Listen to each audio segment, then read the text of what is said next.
Welcome, everybody, to Saves Together, a podcast about playing games together, whether that means co-op or passing the controller back and forth or just playing the same game at the same time. It doesn't matter how, it only matters that it's together because... If you save together, you stay together. That's Grace Novak. I'm Craig McGowan. This is episode 25, which that feels like a milestone. It's of some sort, a quarterly milestone. It's a quarterly milestone, except it's a year. Yes. Yeah, Yeah, and we even do if 25 it was, in a year, basically. But then even if it was, it's not really quarterly in any way, except for out of 100, which is not any type of... It's a quarterly out of 4 years. Nice. Go us.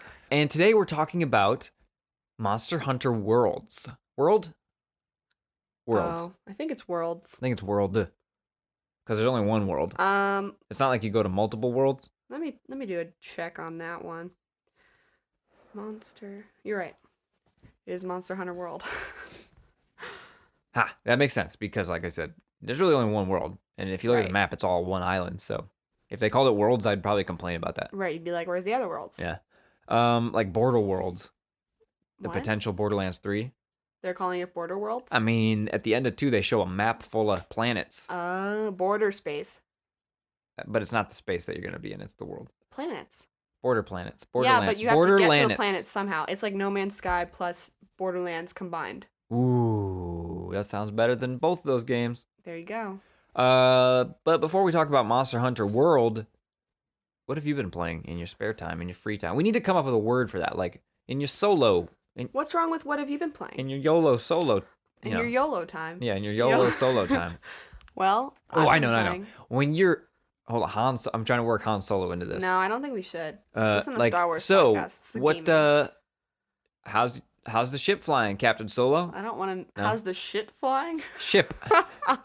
There's no shit flying unless you're using the Doodle launcher, which we'll get to when we talk about Monster Hunter World. It's a dung pod. Doodle launcher. So I'm playing Hollow Knight for one. Okay, that's like a splatformer. On the Switch. It's not Splatformer. It's a platformer, sort of challenging action game. A little bit of Dark Souls, a little bit of Metroidvania. It's really good. I mean, I'm not usually the kind of person that would ever reach for either something very hard or something Metroidvania. So actually, my brother bought this for me for Christmas, and I was like, okay, because he loved it. And actually, I'm really liking it. I think it's really fun. The more I play, the more engaged I am, because you get different powers as you go along, and that really keeps you going. Because you're like, oh, I wonder what I'll get next. It's exciting.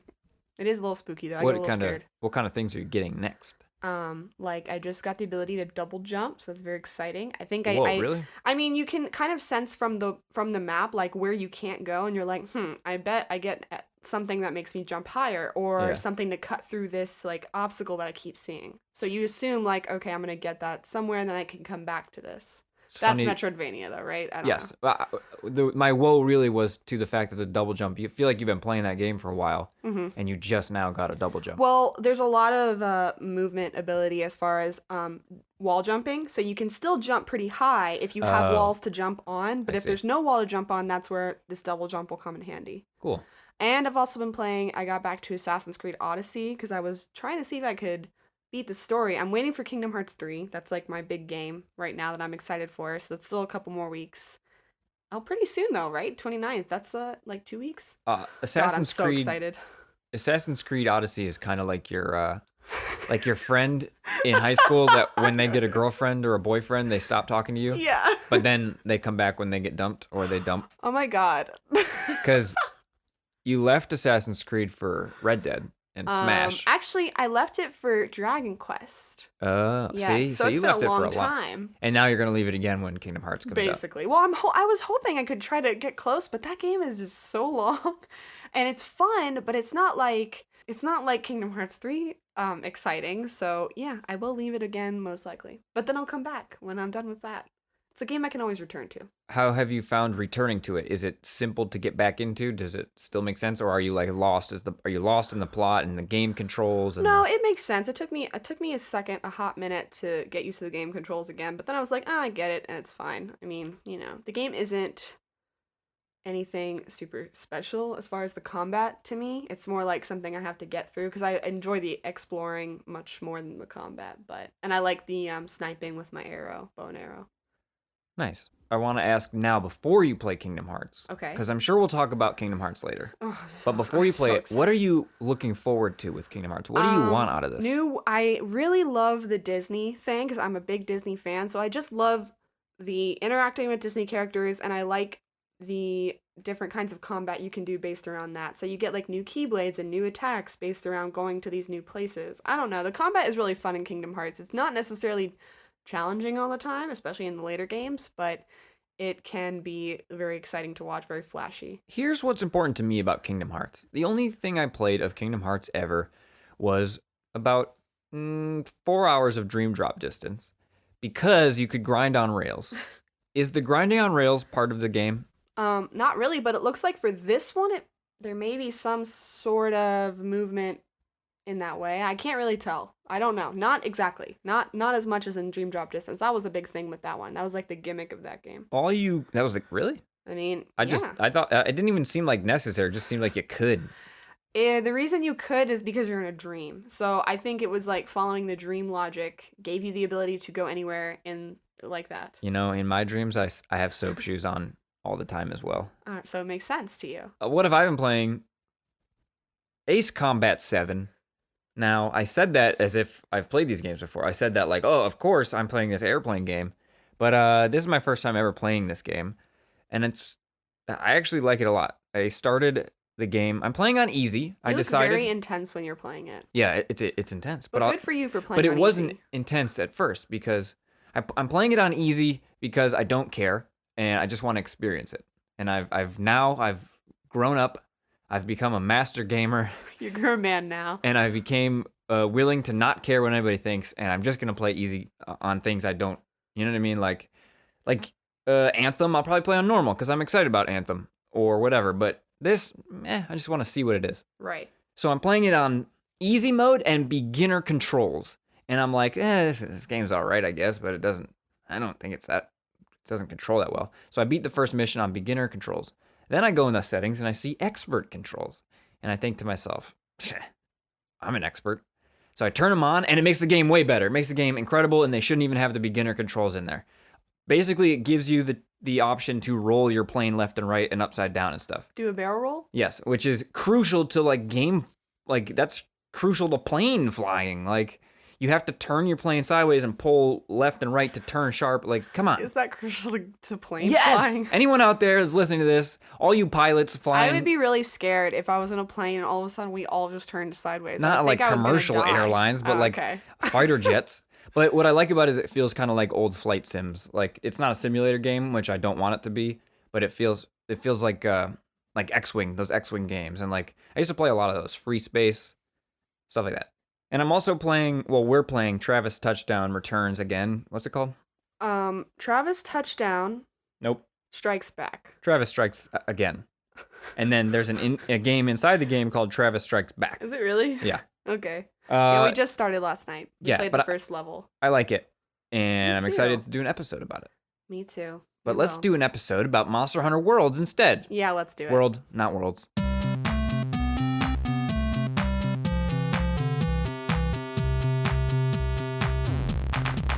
Developed by Capcom and published by Capcom as well, Monster Hunter World came out for the PlayStation 4 and Xbox One January of last year, January 26, 2018, and then most recently Windows in August of 2018. But we're late to the party. We didn't play it until the beginning of this year, 2019. We got it on sale on Black Friday, and I was very excited about it, but was trepidatious going in. Me too. I was also trepidatious going in because I have not played any Monster Hunter games and any experience I had with them. I think there was one on the 3DS. I played the demo. I was like, this game is clunky and not fun. Yeah. And hard. And I hate it. I had played Monster Hunter Freedom Unite on the PSP, and I gave it a good fair shake, but I know I was playing solo, so I was disadvantaged, but it was not approachable in any way. It was impenetrable to me. I do think it makes it a lot more accessible when it's co-op. Yes, yeah. So if I would say, like, I mean, this will go into my review later, but if you want to give this a shot, but you're worried, I would go into this with somebody else. It's a lot more helpful. Even if they've already played the game, it'd be fun for them like start a new character. I think it's a lot easier to get into the flow when you have someone else like backing you up. Yeah. The genre is, it's a Monster Hunter game. It is an action game where the animations are deliberate and you're locked into an animation and you're hunting with big swords, bigger dragons, and big monsters. Mm-hmm. And I feel like this genre, for being as niche as it is, it's kind of like everyone knows it. It's a mainstay. Yeah. Yeah. Like, you don't have to play it, and you probably haven't. Most people probably haven't. But it has a very dedicated community. Yeah. And it's its own thing, for sure. There's nothing else like Monster Hunter. I mean, it's There's a boss clones. battle kind of game, so there are other games like that, but there's clones and games that have tried to model after it, but I think it's its own thing. I remember having the PlayStation 2 magazine and like seeing this game, and I was so goddamn excited for it as a 2-year-old. Well, 12 or something. Like whenever it came out, 2000, I would say like 2004 or 2002. And it just like blew my mind. Like, you carve the monster and then make the weapons from the monster. That's cool, but I never played it. I wouldn't have liked it. I'll tell you that. As a kid. When you were 12? Yeah. I don't know. Okay, so let's get into the co-op factors. What is the type of co-op? It is online only. There is no local or couch co-op. Right. So going in, this actually stopped us, mainly me, from playing this for a while because I was like, I don't want to buy 2 copies. And I also didn't have PS Plus at the time, so now I have signed up for a year of PS Plus because I never really been interested in playing online games, but I really wanted to play this. I was like, all right, let's just do it. Let's get 2 copies and do the thing. And also, we set up a little station situation. If you go on our Instagram at Saves Together, there's a picture of it on there. Yeah. We moved another monitor that he had on his desk to like the coffee table, and we play it side by side, sort of like, It's essentially couch co-op. We made it couch co-op, but you have 2 consoles, 2 monitors. Yeah, we have our own screens, which makes it easier, obviously. It's necessary. That monitor that we're using is a TV that I've had for like over 10 years now, and I would bring that and a console to friends' houses for like Borderlands. It's such a bro. It's such a bro of a monitor. I just think it's like a LAN party thing. It's not really like there's some douchey vibes to it, I didn't think. I meant like that monitor is like a good friend. Oh, I thought you were saying only bro gamers like Halo guys. No, I meant like, wow, it's served you so well for so long at this point. I'm very surprised. It's also a Dynex, which is Best Buy's cheap brand. The picture looks very good on it too. For some reason, every time I look at it, I'm like, wow, that actually looks really nice. Like, it's small, so that's part of it. Yeah, it makes things more clear. But okay, so how does the game control? What is the control scheme? Is there any weird things to it? PS4 controllers, your basic, no shaking, nothing. No shaking, no touching on the touchpad. I mean, you use the touchpad as a button, which is the way that thing should just be used. But it's pretty basic. Yeah. Shared loot or XP? Absolutely not. Wait. So I don't know. Nothing because is shared. Nothing is shared like, we both got it. If you cleave something off of a monster and a part flies off, like its tail or sometimes this little orb that just says part comes off. If I pick it up, you still can go pick it up, right? Right. Most of the time. But also, do we see it both on each screens? You know what I'm saying? We're still curious about that. I mean, you can see the tail on each screen, and you can everyone can carve the body and get the same amount of materials, but not necessarily the same materials. Right. Seems like that's kind of random. And at the end, you get rewards after the quest is over, and then you also get some items then. So it's not shared, but everyone can get their own loot. It's not like World of Warcraft where it's like we're all looting and in competition for it. There's no competition as far as that. And I think if there was, it would be a lot less fun and more like... But you also can't trade materials, which is interesting. You can't trade monster materials. So if you need something for a sword, you have to get it for yourself. Your friend can't, but I got this material, I'll give it to you. They can't do that, which is an interesting choice. I wonder why they chose to do it that way. I think you can trade like weird smaller... Yeah, you can trade like potions and stuff. But can you also trade like Monster Bone S? I don't know. I don't think you can trade anything that can be used as a material, but I might be wrong. I just know it's definitely no like Ogdorin Claw. That's the name of a monster. That would be fun because I would like to farm some days, like especially like a day that you can't play. Like, I kind of wish I could go farm some stuff and then just give you half of what I got. Right. You know? Because we don't want one of us to get like way ahead of the other. So, and also we just try to play co-op games all the time together and not like kind of go back and forth, where that might be a way that other people play this game. You know what I mean? True, That's yeah. probably a more normal way. You But might, if your friend is busy, you may like level up. There are no levels. There's just, but you may get the materials to build better stuff and then kind of surpass them. Though, I guess it's not really a problem because you'll just help them kill the things they need to get faster. right. Yeah, So that's true. there's really kind of no downside to not playing solo in your spare time. But I just wish, I don't know. We're trying to stay even. Right. Right. And experience it together for the sake of the podcast. Yeah. And something that's not shared at all, the doodles. You have to like find these like hieroglyphics or whatever that like are being drawn by these native cats. Grimmekins. Grimmekins? Grimmekins and Tail Raiders If I feel like the Tail Raiders are the name of the Grimmeken groups. Yeah, Yes, right? Okay. right. Weird. But we were running around a zone and we're supposed to find these doodles together. You can go on expeditions, which is just you go in the open world and like you don't have a specific mission. And she's finding all her doodles and I'm like, I can't find any of these things. And I spent like 30 minutes looking for them. And then I went in my solo one and I found them pretty quickly. Yeah, So that's been one of the most frustrating parts of the game for us. Yeah, we'll touch on that later probably, of just how weird the co-op is segregated almost. Like it's like not really sectioned off, but it is. I don't know. There's too many gates to get through, and one of them being like not knowing what items will show up when we're expeditioning together. Like these doodles won't apparently. You know, I don't know. Very weird. Friendly fire. No. Can you hurt each other in any way? Definitely not. I think you can hit each other possibly and interrupt each other with certain attacks, but not like do damage. You can't do damage. If I blew up a barrel though.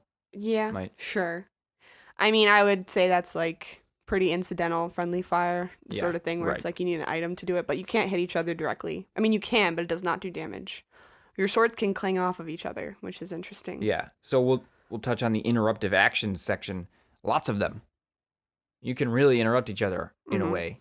Like your swords bouncing off each other, like we said. Or there is actually a mechanic where if I'm dizzy, I've been stunned, you can come over and smack me with your shield.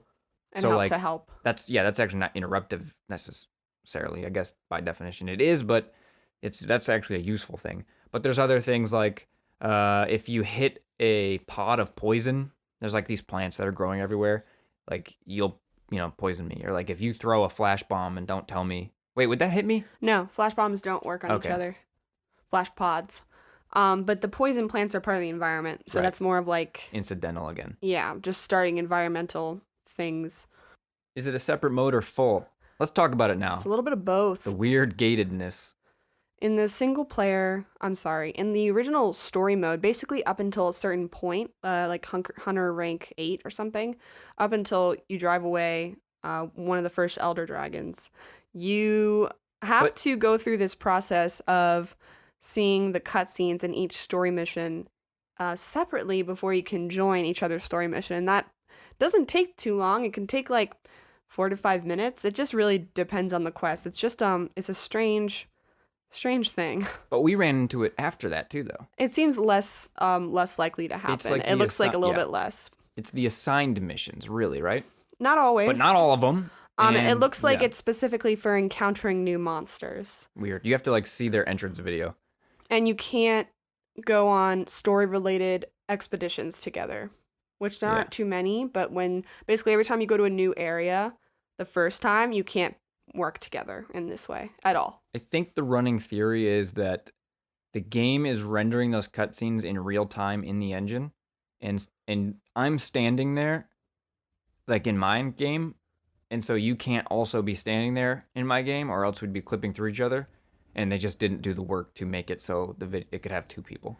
To be honest, when I heard about this a while ago, I thought it would bother me a lot more than it actually does. Right. It actually doesn't. It really doesn't feel like it takes that long. And one of us, I don't know. It honestly doesn't bother me that much. I feel it requires good communication though, because if you were trying to do this with someone online, like they were far away. Yeah, that's true. We're right next to each other, so I can say, when you see your video, just leave and I'll join or that whatever. does help. That does help. That we're actually like, this is the couch co-op mode of that. Yeah. We can see each other's screens, and so can kind of tell when we can jump in immediately. And so there's not a lot of waiting around like there would be maybe if you were just online. Right, because we were playing with someone on Discord and just getting them to kind of understand. It's not like they didn't get it, but like just saying like, you'll have to play until it says fire your flare, but they don't know what that means because they haven't played yet. And like, I mean, I guess that's just because they're beginner in that reasoning. Right. But it is kind of strange. But I would have tried to figure out how to make that not be how it is. Right. But, you know, once you get into the post game, which we're ish kind of in, not really, we're still basically we've gotten so far as hunter rank to the high rank missions, and we're just starting to search out new elder dragons. If you know the game, that's like a little bit after the first part of the story. So we're still getting into the post story. We're not really there yet. Yeah, I think that this game is meant for this section, right? Like the game is meant for the post game.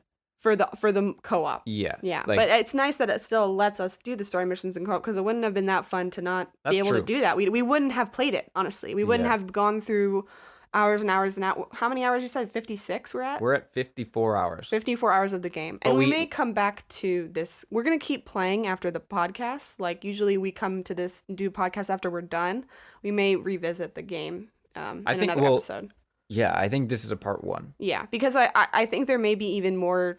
I know there's a lot more to explore when it comes to the post game. We also want to try playing this with a full group of people. I mean, we have with like randos, but people we know. Right. Progression, things to unlock. Only in the case of yes. I mean, there's a lot of things to unlock. Yeah, I would say that's the game. Yeah, for sure. I mean, besides the obvious of stating like you're unlocking weapons and armor by killing monsters and then forging these, like, you know, by your choice, you can choose what you'd like to create, and that's how you level up, basically. There's also just features of like your main hub that you sort of live in when you're not playing cooperatively or with other people, where you like, okay, you have a tree where you can cultivate materials, so you can just like grow those there and then get them. And then there's a ton of little things you can do to help you get materials even faster, basically. Yeah, and also you get a really dope house. And a pig. And a pig. The Poogie. Oh, Poogie. The game of the year. Yeah. Last year. The Poogie is very cute. Playing with random people online. We've done it. Yeah. This is like one of the first times we've actually done we have thing. this category in our factors, and we never do it, but yeah, we've done it. And it's been pretty good so far. Yeah, what we do is we start our mission together, we fire our flare, and we hang out at the camp. We've only really just started doing that, though. Right. Or we would do the expeditions and let people join, which is one of those, like, just explore the world, and you don't have a time limit. You can kill monsters as long as you want. And we would just let people join and just, like, have them help us grind out materials. But we just started doing this thing where we'll start a quest, which does have a time limit, and invite random people to join, and we can just get it done faster. It's easier that way. Yeah, and also the people that would join us in the expeditions, at least, were like really good and really high level, so they would kind of know the breeding grounds, or what, like the spawn point. They would go kill this guy, then run to the spawn point of the next guy, then kill him, then run back to the spawn point of the next guy and kill him, and we just went back and forth between Ogdodragon and Legina or somebody. Like, it's probably not Legina. It's not. Okay, here's something I want to say about this game. Almost all the names of the things I say wrong. Oh, like, yeah, and we started doing it as a joke, but now it's just stuck, where certain monsters, we're just calling them things that they are not called, but like, to us, that's their name. Yeah. Because some of them are, the way they look like they pronounce it, it's a little difficult. It's not always super easy. Like Legina. I don't know what it's supposed to be. Legina? I said Legina as a joke. I thought that's his name.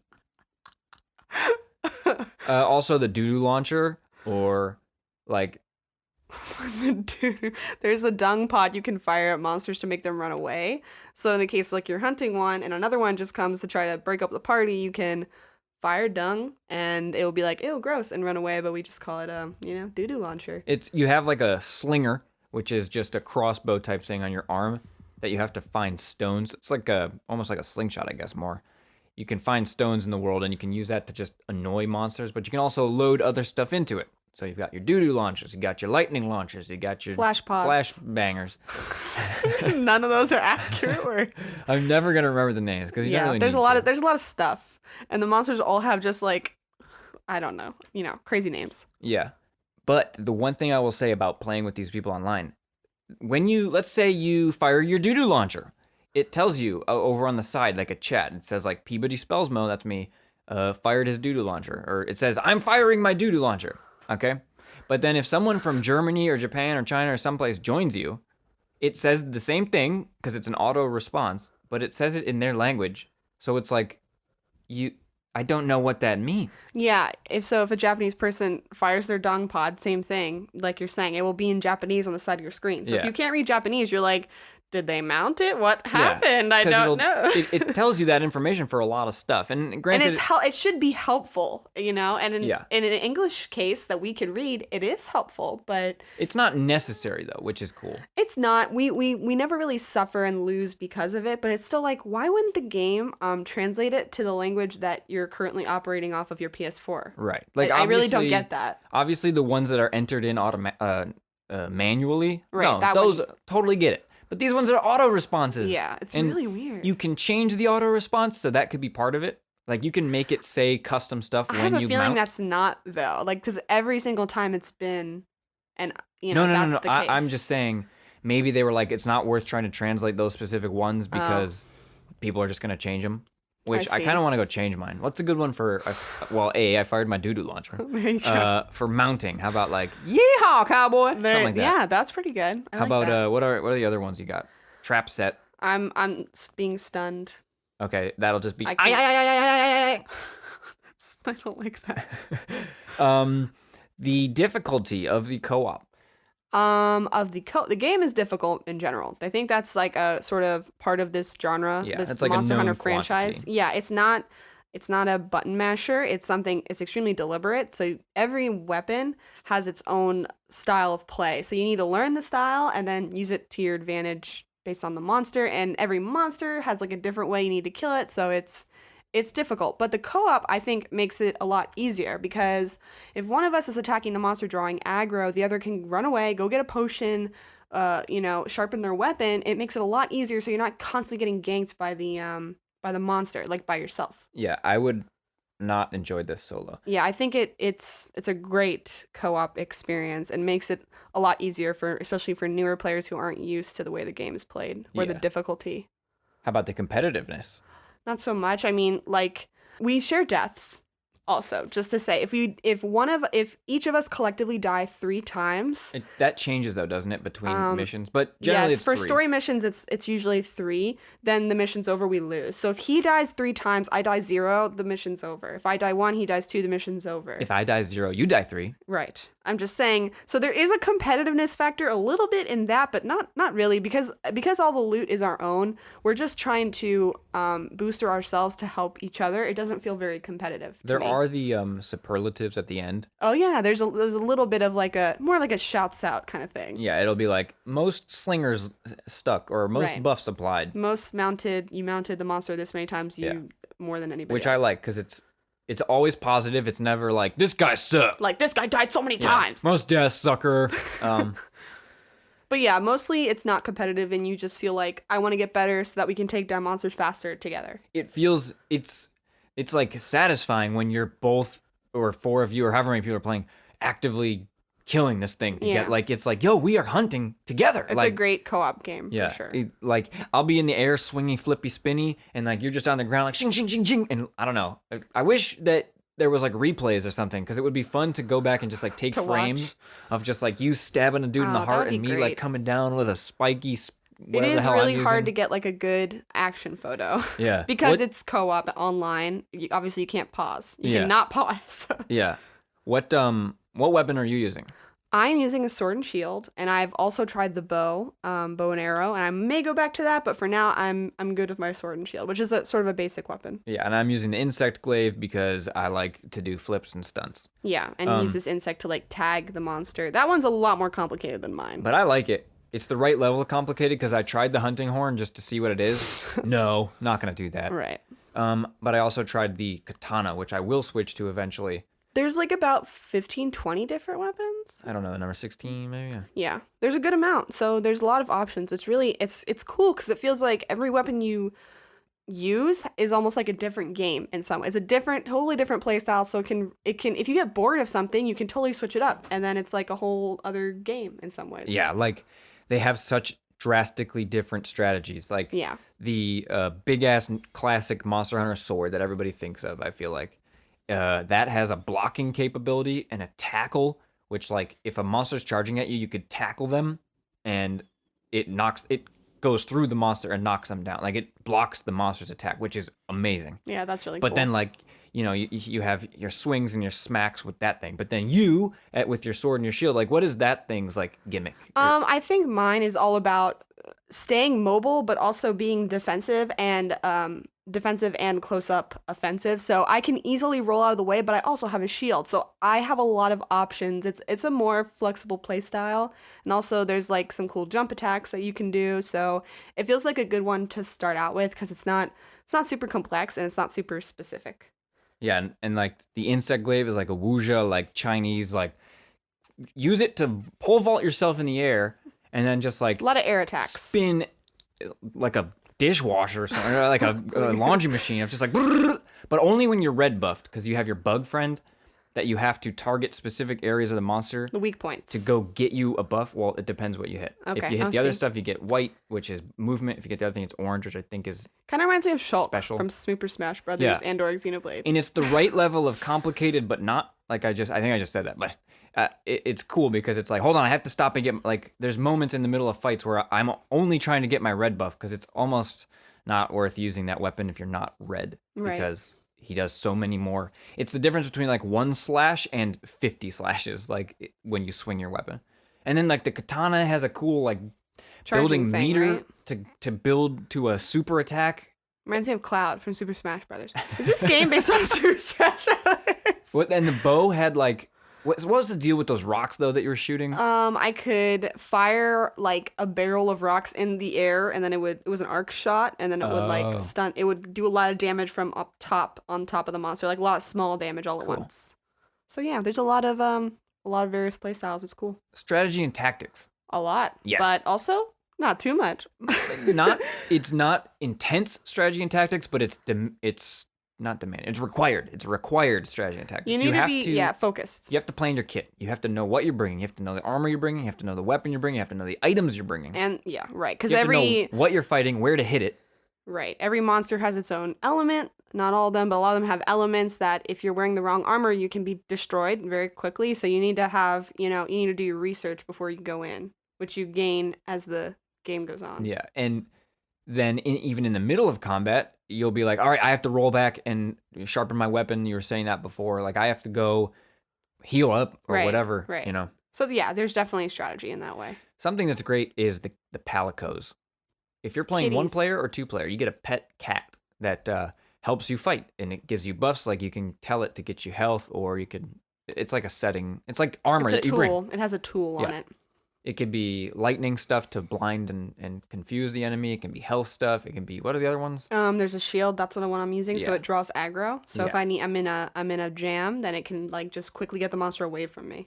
So almost in a way, I hate when we have just 3 people. When we have 4 people in a battle, it's like, okay, that evens it out. But when we have 3 people, you lose your cat. We lose our 2 cats. So we're kind of down a guy. And you don't have that tool. And that can be like really life-saving a lot of times. Yeah, I use the health one a lot because I'm a noob. What are they called? Vigor wasps. Yeah, vigor wasps. It's these like gross mosquito bugs that just have sacks of health. Yeah. I don't really understand lore-wise. Why would that bug heal me? I don't know. Magic. It's got vigor in him. So how do you feel about Monster Hunter World? So far, I really love it. It's always fun. This is we were worried after Divinity, thinking, oh, are we ever going to find a co-op game that can keep us, that we love so much? Because had a couple stinkers. Not stinkers, but not Divinity. So yeah, this has been one of those games where every day after work, we're playing it together because we're really excited. On that note, though, I find it hard to play when you're tired. It is, It's a demanding game. And it's not chill. It is not chill. Because there would be times like, I want to play.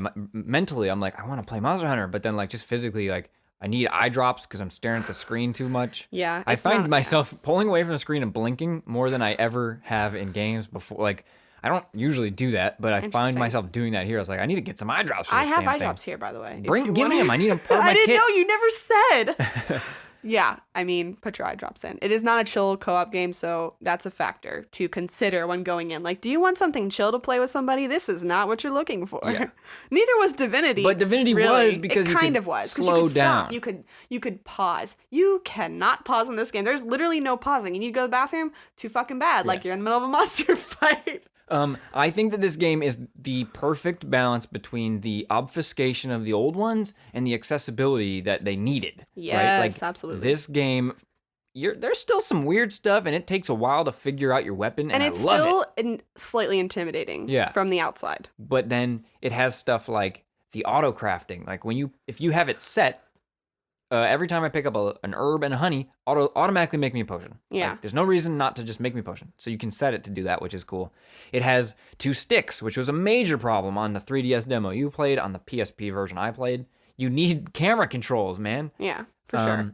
Like that's such a huge thing because I'm always trying to, no matter what I'm doing, I'm making sure the camera's on the monster because I need to keep him in my sights. And I know that there was lock-ons and you could play with the claw on the PSP where you did have camera control. I know that, but you know what I mean. Modern, a stick camera. Better feeling, easier for your hands to do it. There are multiple camps in the maps.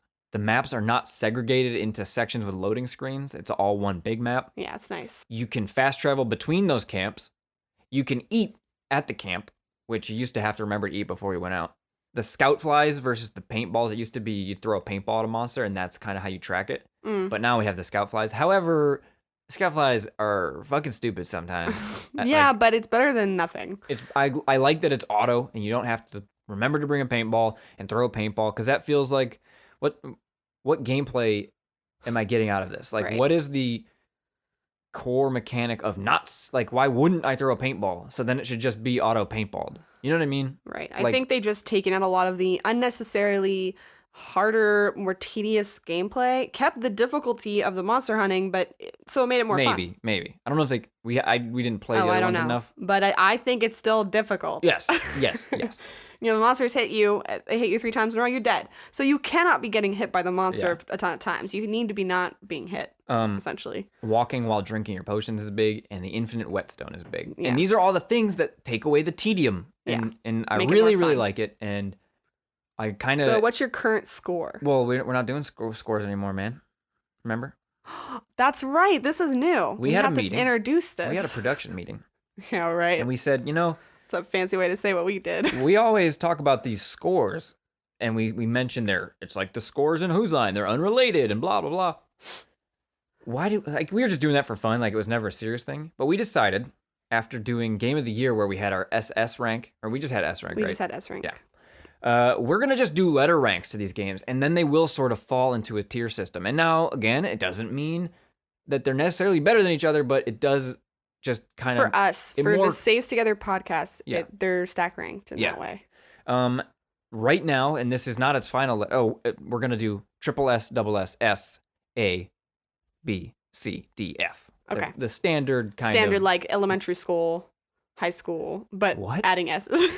The standard, like, Japanese... What? Like...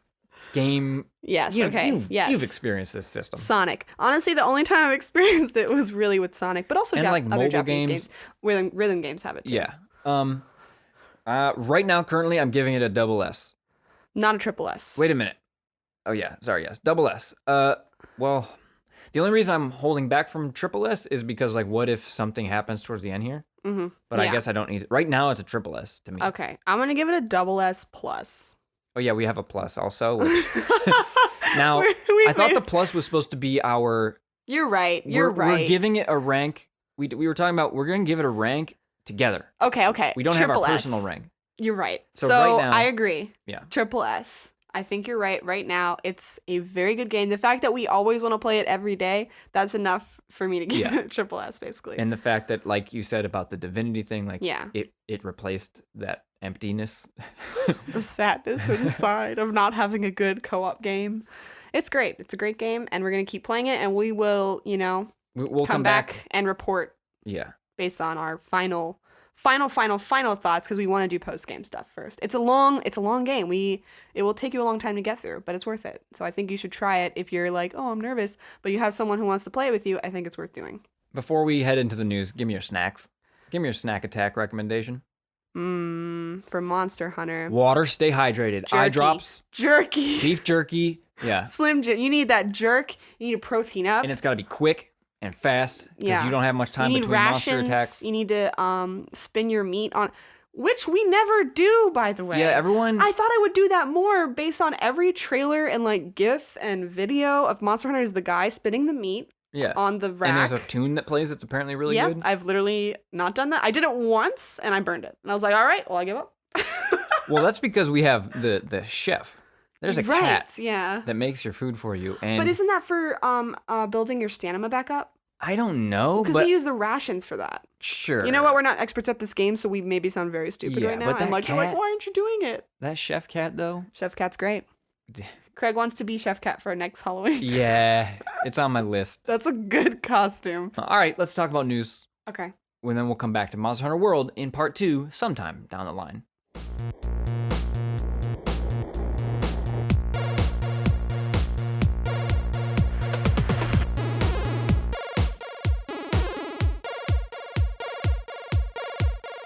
Okay, I've got 4 news bits for you today. Battlefield 5 is finally getting a co-op mode, which might be the only reason I play this game. Wait, it didn't have co-op? It had like play together, but this is going to be like co-op versus AI stuff. Oh. But there's not really any details yet, but they have said a co-op mode, 2-player something is coming, which I really want to play this game because I like the Battlefield series. I like the destruction. Maybe now I can convince someone to play with me if they don't want to play the multiplayer stuff. Mm-hmm. Maybe. We'll see. But hey, it's co-op. I'm not super into the FPS life, but I would give it a These shot. Battlefield games are so intense. Have you played any Battlefield? No. They are so intense. And what's cool about it is it's intense moments created by people and the environment, not just like a story bit. Right. Like, I mean, it seems pretty cool. Like, I have a lot of memories of like we're pinned down in this one little fountain in Battlefield 2 by snipers. Like, I don't know. I like games that provide those real, in quotes, war stories. Right. You know, it doesn't have to be about a war game. This one just happens to be. It's like how you talk about PUBG too, or how people talk about PUBG. Or the Naked Gunman in DayZ. Like all these things, I have these stories. Yeah, the Windy Mountain. Yeah. Orcs Must Die Unchained is shutting down. Now, we didn't play this game, but I'm sure there are people out there who did and are bummed. It was kind of like Dungeon Defenders, and I figured someday we would play this game. It's like a tower defense plus action game, and I really like that type of genre thing. So it sucks to see one go. It's shutting down in April. Like I said, I'm not personally affected, but it's always a bummer when a game gets shut down. I don't like games that get made this way with servers and shit. It's weird. Yeah, I get it, but I don't. The demo for Anthem is dropping early next month in February. I'm hoping to get everyone I know to get the demo, and I haven't played it, so I don't know either. I'm glad they're dropping a demo because I'm not super interested in this game, but I will try the demo with you. We both have, now that I have PS Plus, we can do the same thing. We could do an episode on just the demo. It's one weekend, so we could. I would like to That'd do be kind of a interesting, demo like a little episode, baby episode. And then, because maybe you'll get the experience of, actually, I don't want to play this game. Because right now, I'm at like a 7. I'm like, I'm at like a -2. Yeah, see? And I'm hoping this demo convinces some people to get it with me. Because I want to be Iron Man, man. We will try it for sure. Now that I didn't know there was going to be a demo, but that's exciting. And lastly, Monster Hunter has news. We picked the right time to start playing this game. We really did. It's going to be the Appreciation Fest for 1 month. January 26th through, I think, like February 22nd. There's going to be all kinds of like events happening in the game, and I guess like old events are coming back, and there'll be exclusive stuff. There's also going to be the Greatest Jagras. There's an enemy called the Great Jagras. And Geralt, they're also launching him. The Witcher is going to come do Witcher shit in this game. And it's so perfect. You know, it's funny because I was comparing this to The Witcher. I played The Witcher 3 and I really love that game. And there's a very similar thing of before he goes to fight a werewolf or whatever, you're talking to people, you're gathering information. What potions do I need? What do I need to do to make this very simple? It's really fun because it feels like really logical. Like, oh, that would make sense that he would go do all that stuff. Yeah. And there's that similar vibe in this game where you're researching and you're getting, okay, we need to use this element or this weapon. You're right. So it's cool that they're bringing him to this game. It makes sense. I'm excited to see how that goes because we missed, like, there was a Street Fighter thing, there was a Mega Man thing, there was the Horizon Zero Dawn thing, which apparently we have somehow because it's on the box, it's on the physical box of the game. It says like includes content from Horizon Zero Dawn. But I'm excited. There's a whole month of stuff for us to do. Yeah, it's the perfect time for real. So if you're out there listening to this, get it because you're right in time for the beginning of a crazy event thing. We can all play together. In fact, if you want to play with us, yeah, like that's true. join our little squad because there's the squads Saves Together and stuff. squad. Yeah. Let us know. Yeah, DM hit us us. up. Do your thing. And speaking of DMing us, you got to tell us where they can do that. But before you do that, I have another game of the week. You got to tell us of the game. 2 weeks. So this game. These are like games that we're like we have our eye on. Yeah, right? and they're very indie usually. Yeah. We'll never mention like Anthem because and they're co-op games, obviously. Okay, so this one caught our attention because we saw a trailer and there was a fox and he was running along with a knife in his mouth. And I mean, if that doesn't get your attention, I don't know who you are or what you want because that's what I want. I don't know who you are, what you want. It's called Volpine and it's an action exploration game by Clockwork Games. And they recently did a Kickstarter and they got it funded. So there's been all these trailers and it looks really just like a cutesy game, but also not cutesy. It seems very intense because, like I said, you are a fox and there's other animals you can play as. You can also play as a bear, a wolf, a rabbit, or a rhino. All with knives in their mouths. Different weapons. Right, weapons in their mouths. they have like, strengths and weaknesses depending on the animal. I want to be a frog with... There is no frog so far. I know, but I'm just trying to think of ones I want to be. I want to be a frog with a mace. Okay. Like he hops around and the mace spins. Like Wait, has, is the mace the one with jumps. the chain and the ball? Or is that a flail? That's a flail. Well, I want to be a frog with a flail. And there is online co-op. I don't think it's going to be couch co-op. Currently, it's just announced for PC and Mac consoles or computers. Realize that. Well, they're talking about possibility of moving on to Xbox, PS4, and Switch. So it's supposed to come out early 2019. That could be who knows. But I think you should keep your eye on it because it looks really, really fun and different and quirky, and I love that kind of stuff. So. Yeah. Okay, so where can they find us? Because they got to DM us to join our squad. That's right. You can join the Saves Together squad over at Saves Together on Twitter. You can DM us there if you're interested. Also, you can find us on Instagram at Saves Together. And on SoundCloud is where we host our podcast. But we're on basically every major podcast network. If you don't find it somewhere, let us know. We can put it on there for you. But if you're listening to this, then... You probably found it. You found it. Good job. Nice. Well, you never know because they... could be on YouTube. Right, We post to YouTube every other week. We post an episode every other week, and then the other week... The video podcast, if you're more interested in using YouTube as a list. People do this, apparently. Right. There's not video of us. It's just a graphic. Yeah. It's a cool graphic, though. You should go check it out. Thanks for listening, everybody.